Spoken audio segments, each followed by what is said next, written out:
professor e professora. Sejam bem-vindos ao primeiro ATPC da Diretoria de Americana de agosto de 2022. Espero que vocês tenham descansado em suas férias e agora nós iremos para o nosso ATPC Educação Antirracista. Estou aqui com as minhas colegas de trabalho. Meninas, por favor, podem se apresentar? Olá, pessoal. Eu sou a Eneida e vou fazer a minha autodescrição. Eu sou uma mulher preta. Hoje eu estou com uma camisa em tons de rosa e bege e hoje o meu cabelo está em forma de coque.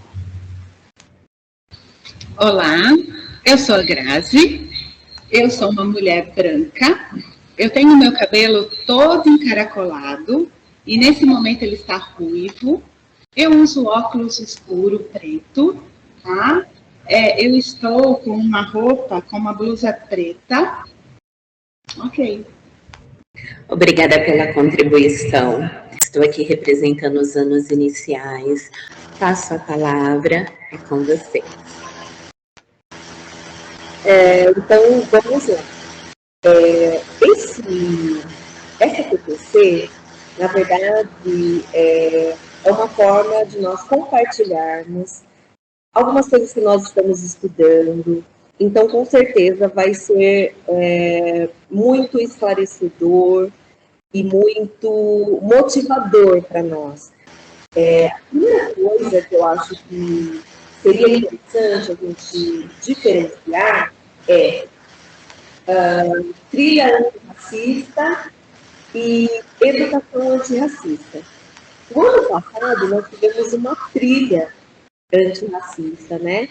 Onde nós fomos incentivados a trabalhar algumas atividades na nossa escola, com os nossos estudantes. Esse ano, a trilha antirracista, ela está florescendo. E agora nós já falamos em educação antirracista. Então, nós ampliamos essa ideia, que começou o ano passado com a trilha antirracista, e agora é uma política pública da SEDUC trabalhar a educação antirracista. Todos nós estamos aprendendo, nós somos professores, e junto com os nossos estudantes, nós estamos sempre aprendendo. Então, por mais que seja algo novo para nós, para vocês, eu tenho certeza que está sendo uma coisa muito importante, muito interessante, muito gostosa, para a gente trabalhar, começar a identificar nas nossas aulas e nas nossas formações também. Interessante, Eneida, né? É que nós somos nesse encontro na data do dia 22 e 23/6, né? E eu confesso que eu saí muito impactada. Foram 2 dias, assim, de muito aprendizado e eu espero que nesse ATPC nós consigamos passar algumas das coisas que nós aprendemos lá. Sim, é muito vasto, gente. Foi muito bacana a formação que nós tivemos. E nós três aqui, conforme nós vamos discutindo sobre o tema, nós vamos aprendendo tanta coisa, a gente vai comentando tanta coisa interessante do nosso cotidiano, muitos paradigmas vão sendo desfeitos. Então, assim, é muito interessante. Então, a Débora, ela vai direcionar agora o nosso TPC e a gente vai falar um pouco mais sobre esses detalhes. Bom, minha pergunta é direcionada, né? Aqui fizemos já a nossa apresentação. Temos a Ude do Conviva que não está aqui conosco e a Rose dos anos iniciais, lembrando a todos que elas estão em uma outra frente no momento de formação. A minha pergunta é direcionada para vocês aqui, visando a nossa pauta do dia, né? Enquanto os professores estão realizando a leitura, por que nós temos tanto medo de tocar nesse assunto? É normal sentir esse medo, Grazi? Porque, assim, é algo novo para mim, então eu estou aprendendo, estou caminhando nesse processo com vocês. Vocês foram para essa formação, já trouxeram aí muitas referências. Por que esse medo? Por que esse medo existe, Grazi? Débora, essa aí é uma boa pergunta, né? E é claro que quando falamos sobre racismo, vem aquele gelinho na barriga, não é? Aquela sensação, e agora, né? Por quê? E tá tudo bem, e a gente pode fazer combinados iniciais, né? Caso você não conheça ainda os assuntos e conceitos abordados, não tem problema. O importante aqui e agora é o seu compromisso com a construção de uma educação antirracista, né? Todos possuem um lugar de fala, né? E todas essas anotações são importantes para o processo de reflexão. Então, aí eu sugiro que você esteja com um caderninho na mão, né? E tudo que for sendo abordado, tudo que nós conversamos aqui, não vai parar por aqui, né? Irão acontecer outros ATPCs, a gente vai estudar mais sobre esse assunto, porque realmente esse é um assunto que nós temos uma sensação de medo antes de falarmos. Por isso, quanto mais nós estudarmos sobre isso, quanto mais nós nos colocarmos no papel de não, eu não sei tudo e eu preciso estudar, sim, eu tenho alguns preconceitos, sim, eu sou uma pessoa racista, porque, Débora, muitas vezes é muito fácil nós falarmos assim, eu não sou racista, né? Eu tenho um amigo preto, mas será que não ser racista é só ter um amigo preto? Será que não ser racista você se calar? Porque o que eu percebo é que nós devemos falar sobre esse assunto. Eu acredito muito na psicanálise, e aqui eu vou trazer Freud, que ele fala que nós nos curamos através da fala, né? Então, sim, o racismo precisa ser abordado, o racismo precisa ser falado, o racismo precisa ser visto, ok? Né? Então, e como nós podemos fazer isso? Dando oportunidade dentro da escola, né? Empoderando a cultura afro-brasileira, né? Empoderando também os indígenas, que nós não estamos falando aqui só da cultura afro-brasileira, e sim também abordando os indígenas. Neida, só para articular com os professores dos anos iniciais, visto que essa formação hoje ela está prevista para todos os segmentos, anos iniciais, finais e médios, aqui entra a correção, então, que nós não realizaremos a trilha para os anos iniciais, e sim a educação antirracista, como vem ocorrendo também nos outros anos, é isso? Isso. Então, olha só que legal, pessoal. A trilha, na verdade, foi um start, né, para a rede, para a gente começar a falar sobre o tema. Mas a visão da SEDUC é trabalhar realmente com uma educação antirracista. E aí, a quem interessa, né, uma educação antirracista? Interessa aos nossos estudantes, interessa a nós, professores, interessa a cada cidadão brasileiro.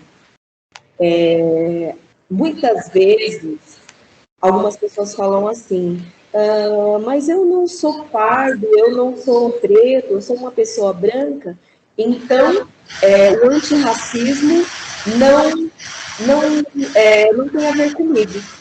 Muito pelo contrário, né? O racismo, infelizmente, é uma ferida aberta no nosso país, na nossa sociedade. Então, ser antirracista, que é mais do que não ser racista, interessa a todos nós, enquanto sociedade. Então, quando nós estamos falando em uma educação antirracista, nós estamos falando, nós estamos reconhecendo essa diversidade que existe não só na rede estadual de educação, mas na nossa sociedade. Então, nós temos os grupos, vários grupos indígenas aqui no nosso país, nós temos pardos, pretos, brancos, então nós temos uma diversidade. Infelizmente, o nosso país é um país que tem todos esses elementos culturais e étnicos, mas ainda existe essa dificuldade de desenvolver uma sociedade, de desenvolver uma educação que contemple toda essa diversidade. Então, é sobre isso que nós precisamos falar.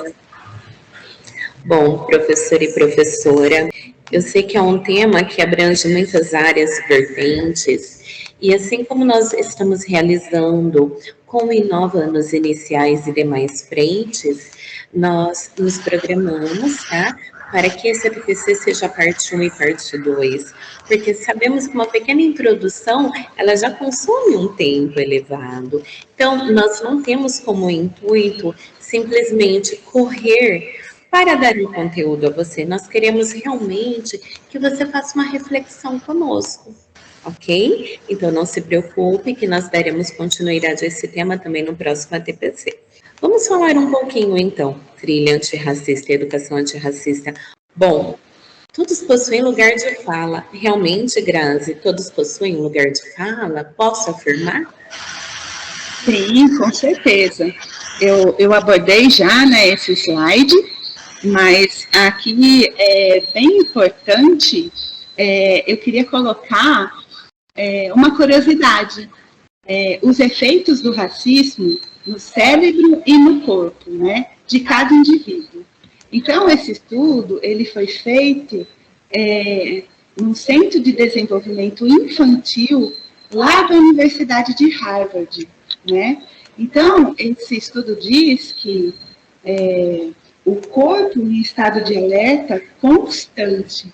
Quanto mais racistas nós formos, né, o nosso corpo vai ficar em estado de alerta. Então, ele não fica no estado normal, ele fica no estado de alerta.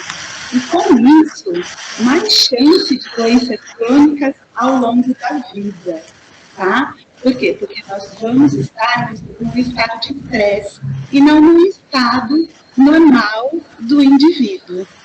E aí, com isso, acontecem disparidades na saúde e na educação. Olha como nossa saúde interfere na educação. E com isso, cuidadores mais fragilizados e há um racismo indireto. Ou seja, né, o cuidador, o professor, né, quando ele tem uma situação, ele vivencia uma situação de racismo, né, mas ele não fala, ou ele não dá o valor devido, né, nós vamos ter cuidadores mais fragilizados e, com isso, também, estudantes menos empoderados. Então, assim, eu trouxe só efeito de curiosidade, tá? O que foi estudado aí em Harvard. Legal. Bom, nós sabemos que há, né, uma legislação e, Eneida, eu mesma sou uma pessoa que tem um pouco de dificuldade para lembrar as leis, citar as leis. Nós sabemos que há uma lei que rege todo esse sistema, né? A nossa vida, o nosso cotidiano, somos servidores públicos, né? Sabemos tudo que a lei nos garante, que nos exige também.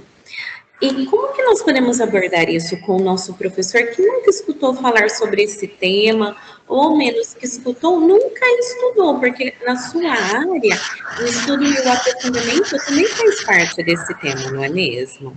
Sim, e olha só como é uma coisa interessante.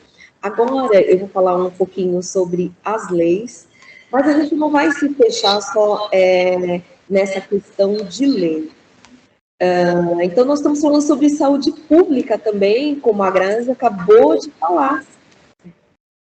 não é? Então, como isso impacta, né, o racismo tão presente na nossa sociedade, vai impactar estudantes, pode impactar estudantes, né, professores, profissionais da educação. E, então, não é só uma questão legal, uma questão de vivência, de cotidiano, e uma questão de saúde pública também. Então, aqui, nós separamos a lei número 10.639. Essa lei, pessoal, é de 9 de janeiro de 2003. Então, qual é o princípio, né, dessa lei? Então, eu vou ler aqui para vocês. Essa lei estabelece as diretrizes e bases da educação nacional para incluir no currículo oficial da rede de ensino a obrigatoriedade da temática História e Cultura Afro-Brasileira. Depois, aqui, nós temos os conteúdos referentes à história e cultura afro-brasileira serão ministrados no âmbito de todo o currículo escolar. Então, pessoal, estamos falando de uma lei que ela não é nova. Ela é lá de 2003, onde prevê que nós, educadores, professores de todas as redes de ensino do nosso país, trabalhem história e cultura afro-brasileira. Então, nós temos uma outra lei que vem complementar essa lei de 2003, que está no próximo slide, é a lei número 11.645. Então, essa lei altera a lei de número 9.394, de 20 de dezembro de 1996, que foi modificada pela lei número 10.539, de 9 de janeiro de 2003, que é essa que eu acabei de citar para vocês. O que ela estabelece? Ela acrescenta, que é muito importante. Ela estabelece as diretrizes e bases da educação nacional para incluir no currículo oficial da rede de ensino obrigatoriedade da temática História e Cultura Afro-Brasileira e Indígena. Então, vocês percebem que quando nós falamos sobre legislação e quando nós falamos de educação também, nós estamos falando de algo que está sempre em construção. Então, se vocês viram a lei anterior, ela falava apenas sobre história e cultura africana. Aí tem, depois de algum tempo, depois de 5 anos, é acrescentado o quê? História e cultura afro-brasileira e indígena. Então, não são detalhes, pessoal. Então, vocês percebem que aqui está falando de cultura afro-brasileira. Então, não é só estudar a história africana, mas estudar a história de nós, pessoas negras, né, pessoas pardas e pretas, que estamos aqui, que nascemos no Brasil e que temos uma vivência que tem muito a ver com o continente africano, mas tomando outras características. Então, por isso, cultura afro-brasileira e indígena. Então, quando nós falamos em cultura antirracista, nós não estamos falando só da população negra do nosso país, nós estamos também falando da população indígena do nosso país.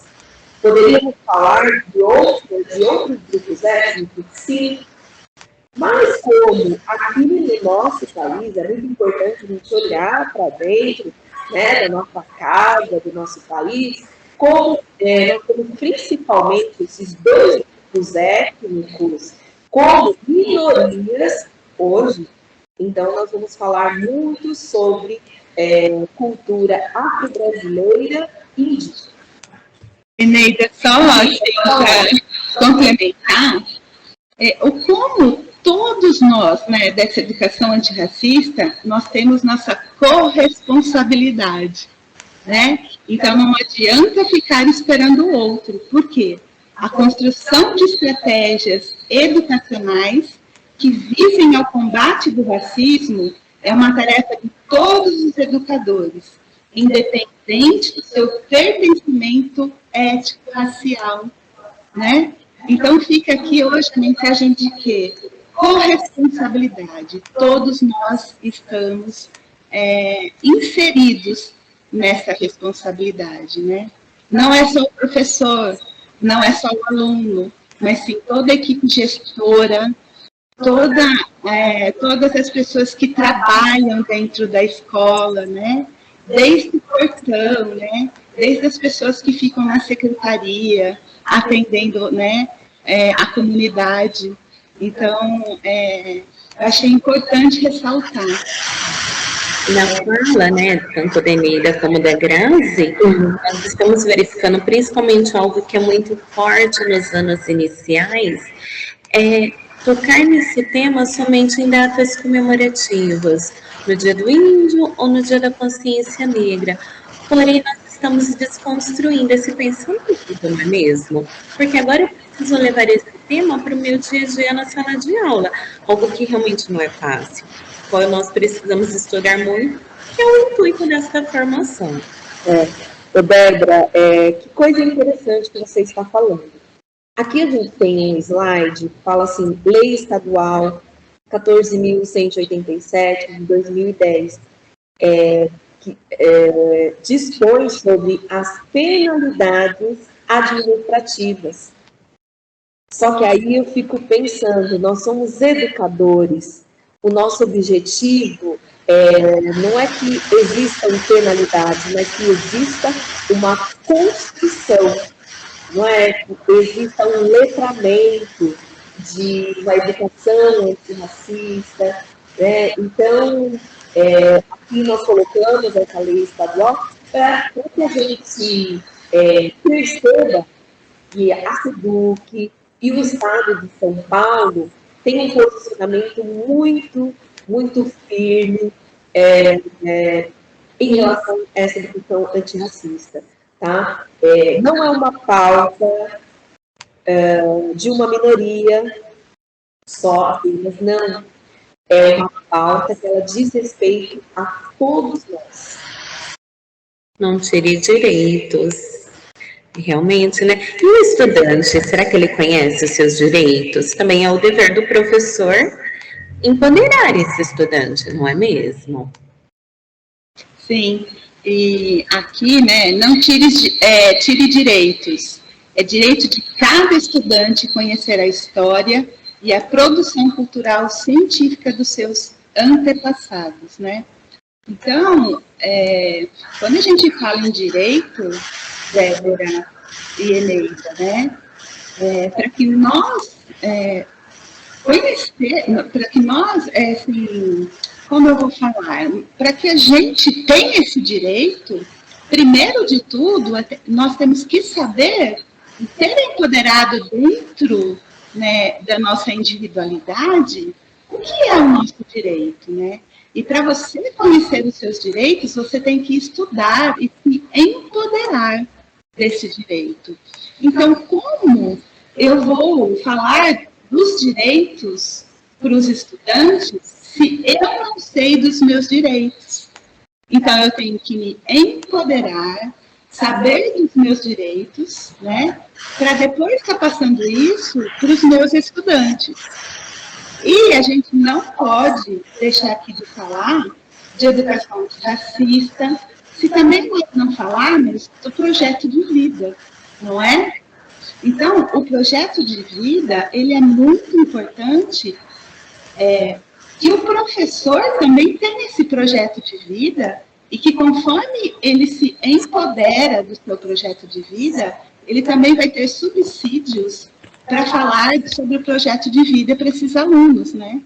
Por quê? No projeto de vida, existem as competências socioemocionais.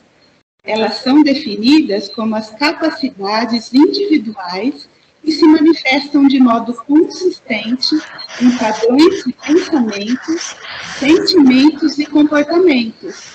Ou seja, elas se expressam no modo de sentir, pensar e agir de cada um, de cada indivíduo, para se relacionar consigo mesmo e com os outros, para estabelecer objetivos e persistir em alcançá-los, para tomar decisões, para abraçar novas ideias ou enfrentar situações diversas. E o componente projeto de vida, ele envolve intencionalmente as 17 competências socioemocionais. Então, a importância de você trabalhar com esse aluno todas essas competências socioemocionais ao longo do 1º ao 5º ano, do 6º ao 9º ano e da 1ª série até a 3ª série do ensino médio.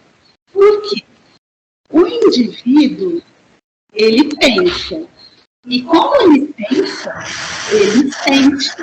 E como ele sente, ele vai agir.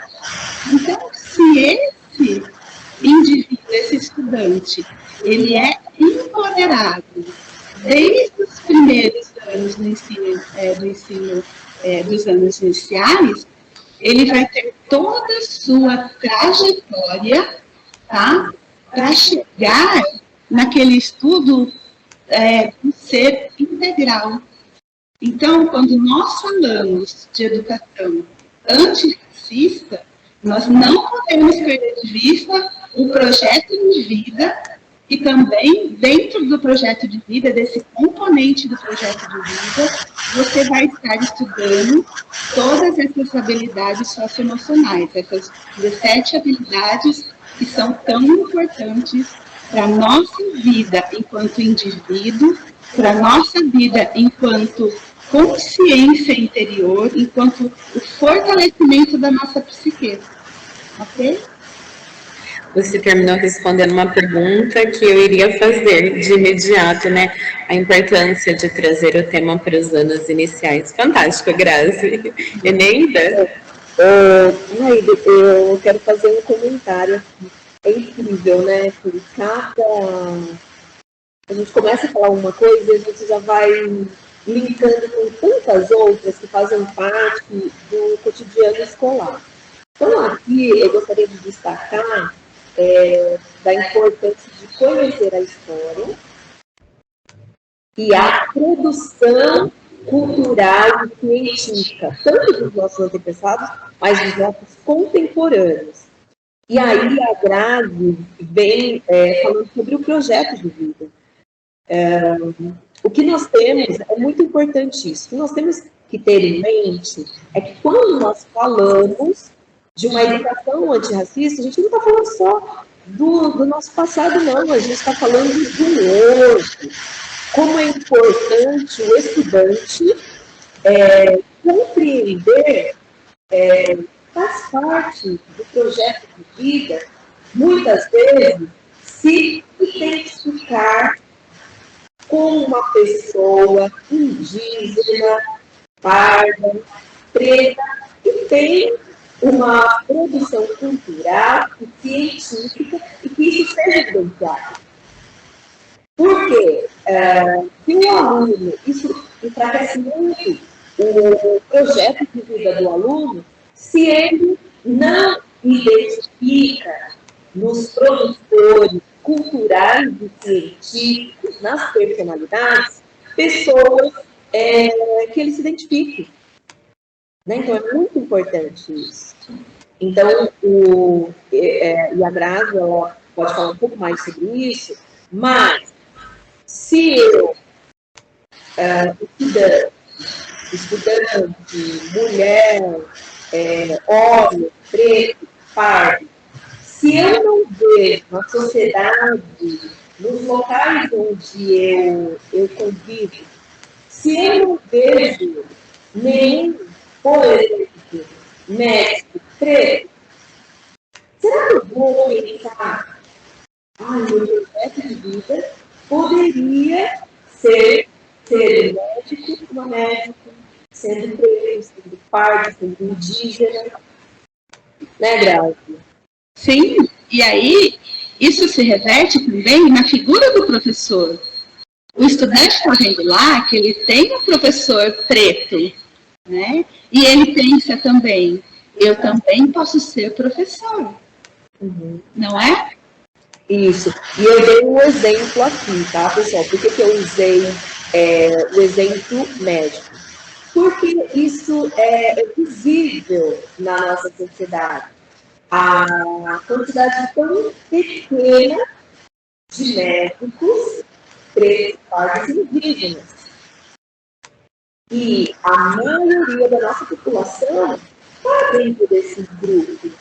Sim. Né? Então, é claro que a gente não tem nada contra outras pessoas, mas nós sabemos que na nossa sociedade a figura do médico é uma figura que tem muita relevância. Então, a gente tem que se questionar, a gente tem que ter esse olhar de estranhamento. Então, quando eu vou lá para a sala de aula e eu falo de projeto de vida, será que eu dou essa oportunidade, esse direito do aluno pensar de forma mais ampla? Ou será que quando o meu estudante, ele fala assim, meu projeto de vida é ser médico, é ser médica, será que eu falo assim, tudo bem, né, mas eu acho que não vai rolar, não vai acontecer. E no fundo, né, Eneida, às vezes a gente nem precisa falar, mas aí que tá, que entra essa coisa velada do não falar, mas pensar, né?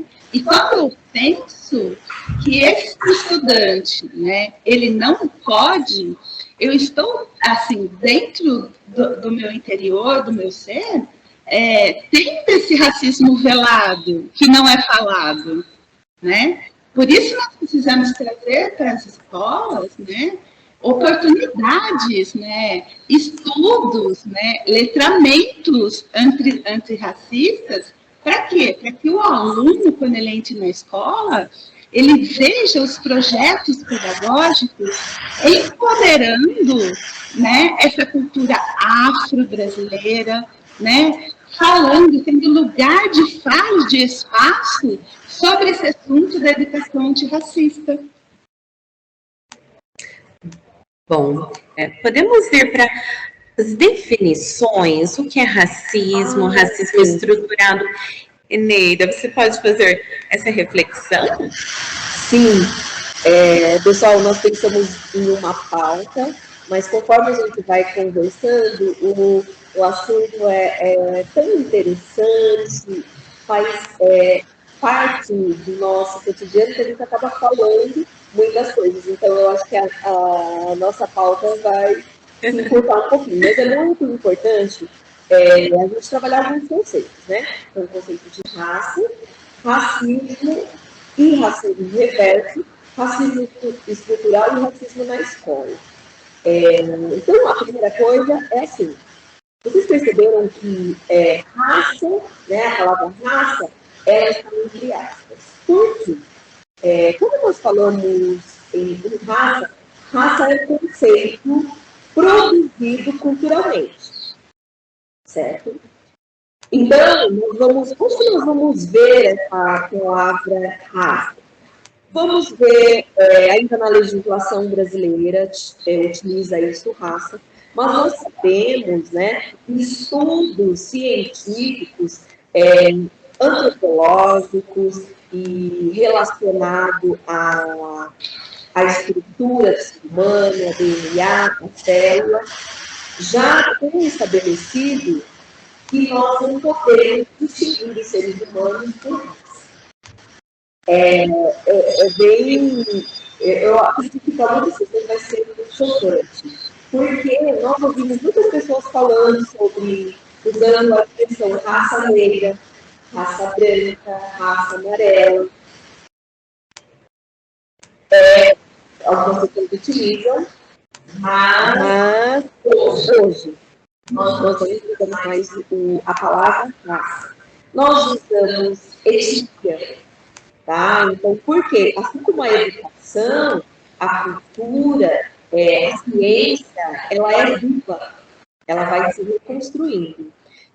No próximo, tem um slide onde eu coloquei uma definição de raça. Se você puder colocar na tela, na verdade eu coloquei. Eu coloquei aqui, pessoal, e depois vocês vão receber esse link, uma reportagem que o título é Racismo. Como a ciência desmantelou a teoria sobre as diferentes raças humanas. Então, é uma reportagem muito interessante, onde essa reportagem ela vai desmistificando esse conceito culturalmente, socialmente produzido de que existem raças. Na verdade, o conceito de raça, ele serviu. Quando a gente fala de racismo, pessoal, nós estamos falando de relação de poder. Tá? Então, esse conceito de raça foi utilizado, foi sedimentado para justamente fortalecer essas relações de poder de um grupo étnico sobre o outro. Tá? Não vamos nos aprofundar, mas vamos combinar. Nós não utilizamos mais a palavra raça para falar de grupos humanos. No próximo slide, nós temos aqui o conceito de racismo. Então, o que é racismo? Podemos dizer que racismo é uma forma sistemática, então não é eventual, é sistemático isso, de discriminação que tem o conceito de raça como fundamento.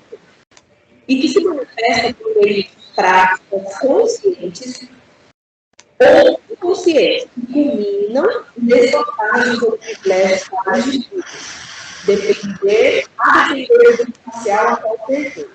Tá? Quando nós falamos sobre racismo, nós não estamos falando de algo que seja pontual, tá? Que seja de um indivíduo para outro, mas nós estamos falando sobre a constituição da nossa sociedade. É por isso que nós falamos em racismo estrutural, porque compõe todas as esferas, e nós podemos afirmar isso. O racismo ele faz parte de toda a esfera todas as esferas da nossa sociedade. É política, é econômica, é cultural, é social. Tá? Então, por isso nós usamos a expressão racismo estrutural. O nosso próximo conceito é justamente o racismo estrutural, né? Então, resumindo, o racismo é estrutural, pois ele é um elemento que integra a organização econômica, social, política e social do nosso país. E aqui eu coloquei uma afirmação. Todo o processo de colonização, e o nosso país, ele passou por esse processo de colonização, todo o processo de colonização se estrutura no discurso da inferioridade racial. Então, se nós estudarmos a história de todos os países que foram colonizados, a gente vai perceber que esse discurso estava muito presente. E não é só discurso, mas prática também. O discurso de inferioridade racial dos povos colonizados. Então, essa ideia de raça, de diferença, ela serviu para isso, para a dominação de um determinado povo sobre outro. No próximo slide, isso aqui é muito sério. Racismo reverso. Então, pessoal, e depois a gente pode aprofundar isso, a gente pode discutir, mas já é consenso dentro da educação do Estado de São Paulo, dentro da educação brasileira, dentro dos meios acadêmicos e científicos, que não existe racismo reverso. E nem isso racismo reverso. Aí eu coloquei uma definição. Racismo reverso não existe. Pois o racismo existe no Brasil e em outros locais e atinge grupos étnicos dos quais as pessoas brancas não fazem parte. Então, quando nós estamos falando sobre racismo, a gente precisa compreender que quem passou por esse processo de discriminação, de dizimação, de apagamento e de silenciamento foram os povos africanos e os povos indígenas. Tá? Então, é claro, a maioria de nós pode concordar, mesmo porque professores, estudantes, eles têm essa consciência que a população branca aqui no nosso país não passou por esse processo de apagamento, de discriminação, de racismo, e não passa até hoje. Então, por isso que a gente não pode, que nós não falamos e não aceitamos esse termo racismo reverso. E mais uma coisa, só para finalizar aqui a minha fala, nós tivemos um caso envolvendo racismo reverso. Então, um colega nosso, em sala de aula, ele falou que sobre a existência de racismo reverso. E os próprios estudantes do ensino médio movimentaram e falou assim, professora, não existe racismo reverso. Tá? Sim, e Eneida, só completando a sua fala, né? O próprio gestor do Conviva, o Mário, ele perguntou, ele fez essa pergunta, né, para todos os professores, educadores que estavam, né, na sala. Ele disse assim, o povo africano, ele foi arrancado do país, né? Ninguém falou assim, a vozinha e o vozinho falou, vamos viajar. Não, eles foram simplesmente arrancados, né? Eles ficaram em navios, muitos morreram, né? Então, quando nós falamos em racismo, foi esse povo que sofreu, né? Não foi nenhum outro povo, ok? Nós não fomos arrancados de nenhum lugar para ser escravos em outro lugar, né? Então, assim, enquanto nós vamos falar em racismo reverso, nós temos que pensar muito, estudar muito, para ver o que nós estamos falando. Se isso é realmente verdade ou não. Por isso, letramento antirracista, né? Muita leitura, muito estudo, muitos momentos de fala, né? Para não cairmos nessas armadilhas, né, nessas palavras. Bom, eu vou parar de compartilhar aqui, tá? A tela, perdão. Parou o compartilhamento para vocês. Voltamos na nossa transmissão. Professor e professora que nos escuta, o tema, ele é extenso. De fato, nós precisamos de muita formação de estudo. Esse tema, ele será levado para as formações presenciais também, tanto em anos iniciais quanto os anos finais e médios. Média, já está na programação do Núcleo Pedagógico aqui de Americana, ok? Esse ATPC, como disse anteriormente, essa primeira parte, teremos a continuidade com vocês, dentro do mês, se eu não me engano, né, na última semana de agosto. Eu agradeço a você, professor e professora que nos acompanharam, Grazi, Eneida, sim, eu agradeço pela leveza, que vocês conseguiram transmitir para nós tanto o conhecimento de uma forma clara e objetiva. Eu me despeço aqui e eu abro a oportunidade para vocês também se despedirem. Obrigada. Então, é isso, pessoal. Obrigada, Débora, Grazi, muito obrigada por estarmos aqui conversando sobre um assunto tão importante. Eu agradeço, Eneida, eu agradeço a Débora, eu agradeço a todos os professores, tá? E aqui fica o meu beijo e o meu abraço super carinhoso. Obrigada, até mais.